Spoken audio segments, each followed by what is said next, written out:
Hi everyone, I'm Riley from Echidna Sewing. Welcome back, and in this video I'm going to show you how to make these zip-up pillowcases.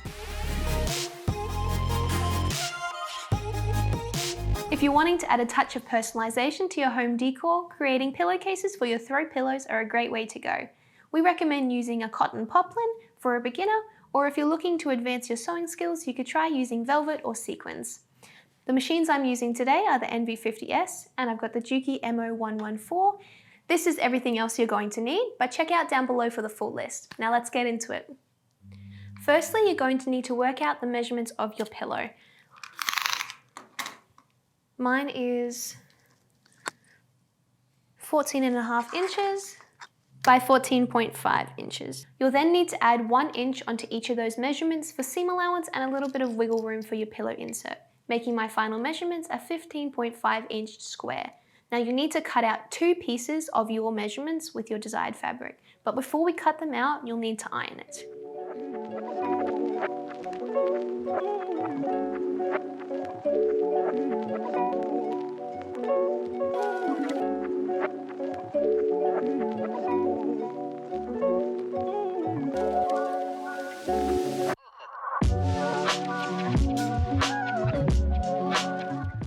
Once you've cut out your 2 pieces of fabric, the next step is to overlock the top edge or one of the shorter edges if you have a rectangle.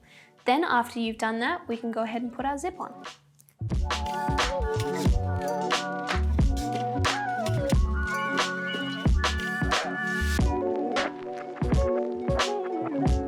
Grab your zipper and one of your pieces of fabric, and you're going to align the right side of your zipper with the right side of your fabric along that overlocked edge that you've just done.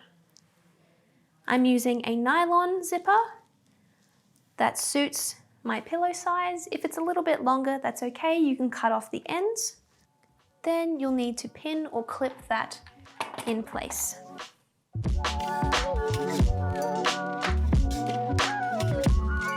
Once you've clipped that in place, we can now sew that together.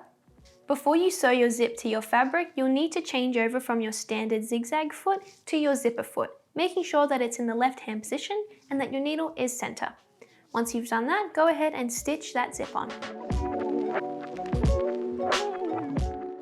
Once I get close to the head of the zip here, I'm just going to put my needle into my fabric and lift my presser foot up. You can pull the head of the zip past the presser foot and continue sewing. I've got a bit of a difficult zip on this one, so I'm going to take my presser foot off before pulling my zip past it. Then I'll just reattach it.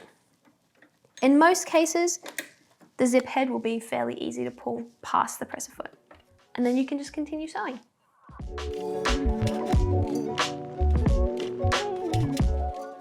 Don't forget to back tack at the end either. Just a couple stitches is fine. Then you can trim your loose threads on either side. And now you want to repeat that process with the other piece of fabric on the other side of your zip. So to do that, place your second piece down face up. Then take the piece with the zip, and with the right side facing down, you're going to align that part of the zipper with the other overlocked edge. And then pin or clip that to secure it.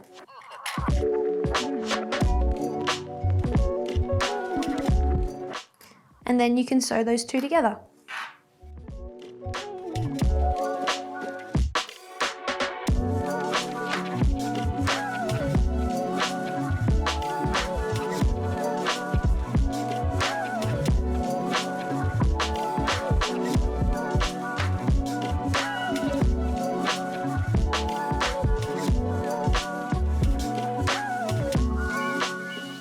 Once you've sewn both pieces of your fabric to your zip, I'm just going to take my iron and press this fabric down, making sure that the seams are going to be pressed towards the fabric and not the other way.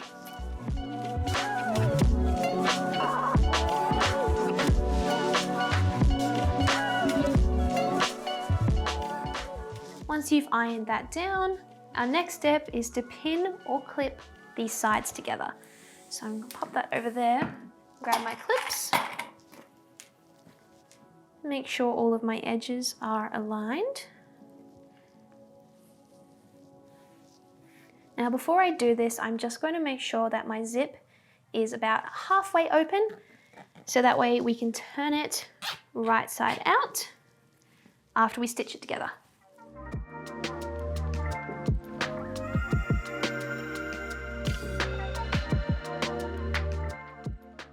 Once you've clipped all those together, you can go ahead and sew those 3 edges together using a straight stitch and a 1/4 inch seam allowance. Now we're stitching this together so that when we go to overlock, our fabric won't slip or slide around.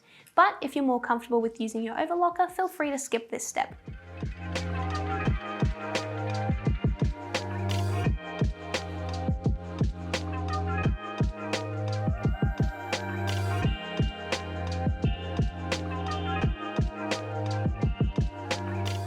Before I overlock, if my zipper ends are slightly too long, just go ahead and cut them off.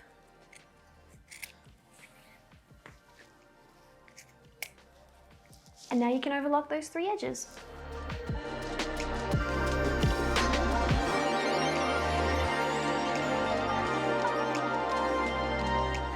When you've finished overlocking, you can turn your pillowcase right side out.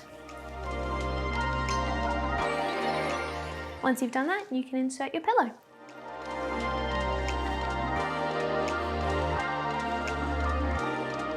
And that's how you make a zip pillowcase. Now, if you're interested in any of the products that we use in this video, feel free to check out our website for more information. And don't forget to tag us on Instagram so we can see what you're making too. Thanks for watching. Happy sewing.